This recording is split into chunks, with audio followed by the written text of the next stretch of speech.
Hey there, writers. Today I'm wanting to talk to you about my number one rule for when you submit to publishers. Well, if you haven't been here before, my name is Emma Bennet. I write romance books mainly, but also non-fiction for writers and children's picture books. And I have submitted manuscripts to plenty of publishers in my time, and I've landed quite a few publishing contracts. As well as that, I am a freelance developmental editor, a book coach, and a creative writing instructor, and I have helped many other authors to submit, often successfully, to publishers over the years. So I do know a little bit about submitting. So back in the old days when I first started submitting manuscripts, oh my goodness, that was a long time ago, and I believe that it was a picture book manuscript that I wrote for my eldest son, who is now 21, that I originally submitted.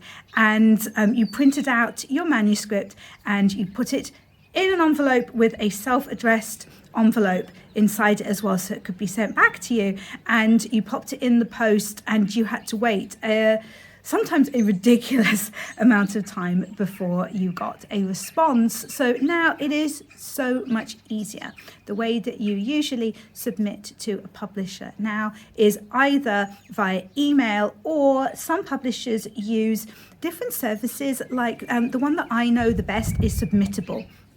So basically you go through Submittable and there are certain boxes that you have to put answers in, questions that you have to answer. And what that means for the publisher, I guess, is that they make sure that you have included all the information that they require from you. So it kind of helps them in that they know that they've got everything there. And that is where my number one rule for submitting kind of links in. And that number one rule is to make sure that you follow the publisher's submission guidelines absolutely to the letter. So what do I mean by this, and why do I think it's so important, and shouldn't it be obvious? We'll talk about all of those. So first of all, you need to make sure that the publisher that you are submitting to is likely to be interested in the type of manuscript that you are offering. And they will put those kind of things in their submission guidelines. They will say exactly what they are looking for.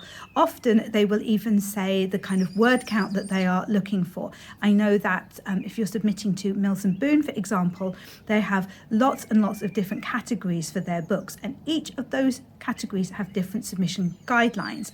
They have different rules that you need to follow. They have different word counts, different tropes in particular that they are looking for. And it's really, really important that you read through all of the information so that you are giving them exactly what they want. And this can be a little bit frustrating, because there are times when you might be submitting to more than one publisher at the same time.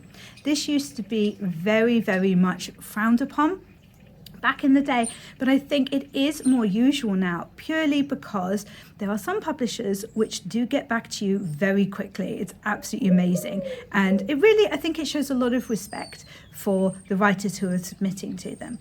Other publishers take a very long time, and that could be for any amount of reasons. It could be that it's actually good in that your manuscript is going through a couple of editors. Maybe they're kind of moving it around because it shows promise, but they're not quite sure if it's the right fit for them. So maybe another editor might be interested, or something like that. Or it could just be that they are completely inundated, which publishers, they can be. Some publishers even say what kind of font size they would like the actual manuscript to be in. They say whether they want a particular font itself. I'm a Times New Roman girl through and through. Times New Roman 12, absolute perfection when it comes to a manuscript. They might also say how much spacing they want between lines, stuff like that. And I'm not necessarily saying that if you did send a manuscript that was in Arial font instead of Times New Roman, that it wouldn't get looked at. I think in that case it probably would, but is it really worth taking the chance? I just think it is definitely worth it to read through everything really carefully and make sure that you are submitting things exactly as they are asking for them to be submitted. The other thing is that your manuscript needs to stand out on its own merits because of its storyline, because of its characters, and because it is absolutely the perfect fit for the publisher which you are submitting to. So do not try to be original. I have heard stories of people sending their manuscripts in particular fonts that they think suit the genre, like a swirly font for fantasy, something like that. I've also heard of hardback special editions of manuscripts being sent to publishers, especially if the manuscript has been self-published previously and the author really thinks that that will make their book stand out and the publisher will be able to see how beautiful it will look on bookstores. How exactly is an editor supposed to quickly work through, put notes, send your manuscript on to somebody else if it's a huge, great hardback that they've received in the post? It does not make any sense whatsoever.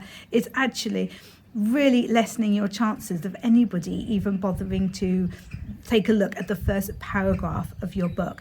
Just please make sure that you do everything exactly as they are asking for, so that it makes it as easy as possible for the editor whose desk your manuscript ends up on to be able to take a quick look and to see that it's exactly right for them, and as quickly as possible to be sending you a publishing contract.